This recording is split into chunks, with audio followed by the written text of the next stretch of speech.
Hi, my name is Jen and welcome to my YouTube channel. Today we are going to talk about the riots that ensued in Malmö after a copy of the Quran was burned. We're going to talk about what happens when you burn a Quran in the multicultural paradise that is Sweden today. I'm going to use some footage that is much unappreciated by the YouTube overlords, so I decided to not even try to monetize this video. If you would like this, and when you demonetize something, it's also not as pushed by YouTube algorithm and so forth. So the best way to get this word out there, to get this video out there, is to share it on other social media platforms. That is very appreciated. If you would like to support my channel further, I do have a PayPal and a Patreon linked in the description. So let's get into today's video.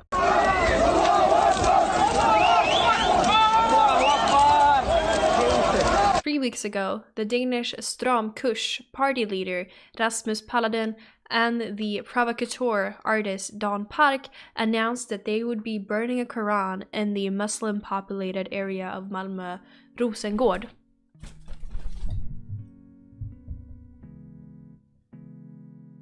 This was meant to provoke a reaction and was not granted approval by the police. When the party leader was on his way to Malmö, he was stopped at the border and he has been banned from entering the country for 2 years. But this did not stop his supporters from filming themselves burning one copy of the Quran and kicking another around Malmö's main square like a football, for which 3 of them were arrested for suspicion of hate crime. So far, 1 person has been banned from entering the country for his intent to burn the Quran, and 3 people have been arrested for playing ball with the Quran.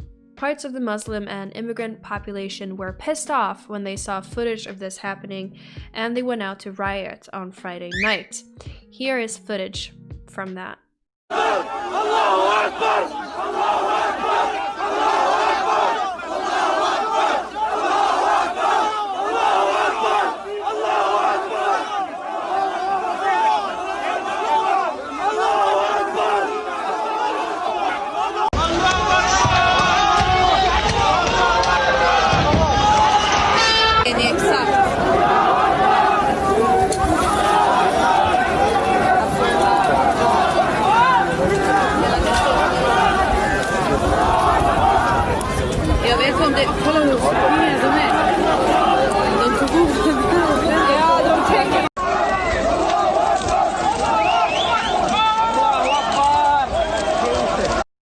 I am actually not for burning religious text. I would never go out myself to burn a Bible or a Quran or a Torah to provoke a reaction or to be edgy.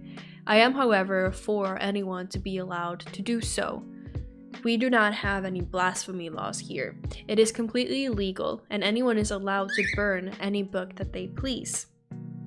People have, of course, already compared this to the book burnings of our past, but burning one book out of hundreds of millions of other copies is not the same as what happened in the 30s, where the purpose was to get rid of the text entirely. It is not either the same as when in the past entire libraries were burned down by conquerors for the sole purpose of destroying history. The reaction to the Quran burning is not justified, although the mainstream have done everything they can to minimize the riots and to put the blame back onto the provocateurs who did not in fact break any laws. The media are also trying to push the narrative that these rioters were not real Muslims. This is a quote from an SVT article in which they try to downplay the rioting. It says, "It's bad. We left our homeland to not see these types of things. But it's wrong of them to burn the Quran," says Shahid, who lives close to yesterday's protests. Do you think it's right to start these kinds of riots? It's not right, but it wouldn't have happened if they didn't burn the Quran. An imam from the neighboring town is also used by the media to try and dissociate Islam from the riots. He did a good thing by going to the riots to try and talk some sense into the rioters, but to no avail. He says in his live video on Facebook that I saw that these rioters were mostly young men, newly arrived migrants who were looking for trouble. They were chanting the name of their God, but had little understanding of the preachings, the Imam claims. He claims to have seen a wild eager in them to destroy their own neighborhood. SVT Media, and now also The Guardian, will only quote him saying that these are not real Muslims, not the part in which he condemns these newly arrived migrants and where he speaks of their eagerness to destroy. That part is downplayed. Notable reactions from big names in Swedish politics and media are former Prime Minister Carl Bildt tweeting out, "Burning books shall never be accepted," and the political editor-in-chief at the biggest newspaper Aftonbladet, Anders Lindberg, tweeting, "When you burn books, people soon burn too." The mainstream reaction is to just accept that rioting will ensue if you dare disrespect the Holy Quran. I think we are too quick to gloss over just how non-Swedish this behavior is that is playing out right now. Imagine, if you are a Swede watching this, how you and your family would react if your flag was burned, if your Bible was burned, or if your God was made fun of. Is it even an imaginable option for you to go out and riot over such a thing? I would think it's not. But for some reason, our open and kind and understanding people have become racists who have come to accept this sort of behavior and to some degree even expect it from migrants. They are painted as having no other choice but to go out and succumb to their anger because a book was burned. We are supposed to feel bad for them as they throw rocks and burning tires at the police because they are somehow the victim in all of this. This sort of rhetoric would never even be imagined to be used if this was about Christian Swedish men. They are held to a higher standard, and if that is not racist, then I think that we have lost sense of what that term used to mean. A couple of years ago, the symbol of our nation, our flag, was used in a controversial art display and in the most central part of Stockholm, Sergels Torg.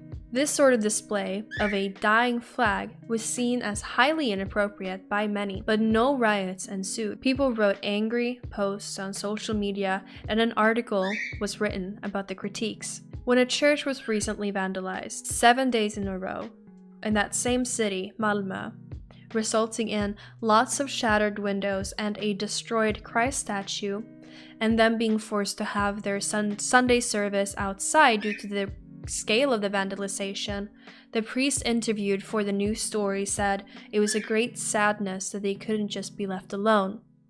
But no riots were seen. No burning tires or rocks were thrown at the police, and no neighborhood was terrorized. At the scenes of Friday's riots, the police are seen unable to calm down the situation. They choose to not use any force against these rioters. No tear gas, no rubber bullets. This event is just another entry on an ever-growing list of incidents where Swedish authorities are shown to have lost control. Just prior to these riots, a criminal network in Sweden's second largest city, Gothenburg, put up roadblocks in a neighborhood and seemingly claimed control over an area in a blatant manner. The knee bending, both figuratively and, which I covered earlier this summer, literally, of the police in the face of the rioters and criminals is another. Add to this an unwillingness from social institutions and politicians to deal with the surging instability of Sweden. All this taken together points in the direction of a Sweden whose authorities are about to, or already have, surrendered. The reluctance of the police to use force may be seen as an attempt to de-escalate tension, which might indeed be very wise in some circumstances, but it might also indicate something else. Fear. In the eyes of these rioters and criminals, Sweden is illegitimate. Its institutions, laws, and its police force are illegitimate. Consequently, anyone who is seen as a representative of Sweden is seen as a potential enemy, which many of the horrendous crimes targeting Swedes as of late are an example of. If this trajectory isn't broken, we will encounter catastrophic results down the line. Thank you so much for watching this video. If you like this content, you can subscribe to my channel to see more.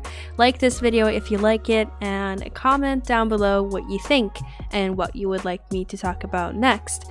I would like to give an extra thank you to all of my Patreons, who are Yup, T. Smith, Mark Schwarzberg, John Patrick, Michael Edelius, Craig Nickerson, Jim Hicks, Daniel Yu, Gramer P. Mills, Andreas Springare, Jocke Hellgren, Captain Erik Larsson, Helmut Biel, Robert T. O'Gara, Chuck Schaefer, Aiden Finn, Oskar Sandström, Sonja Alriksson, Crowley357, Brennan Bauer, Tobias Schumacher, Ivan Akarius, Adrian Betts, ASDF, Are Hågensson, Vyacheslav, Eric Bishop, Tim Bennett, Tony Patak, Laia McCarthy, Patriarken, Benjamin Dolby, Kasper Öberg, Proud Boy, Steve Oldmoon, John Sharashna, Scott Allen, Benedict Black, Ivan Andrada Mendoza, Don Lindberg, Jessica Wiener, Ville Nari, Aaron Castillo, Dwight Little, Tobias Ingvarsson, Nils Öster, and Daniel Brun.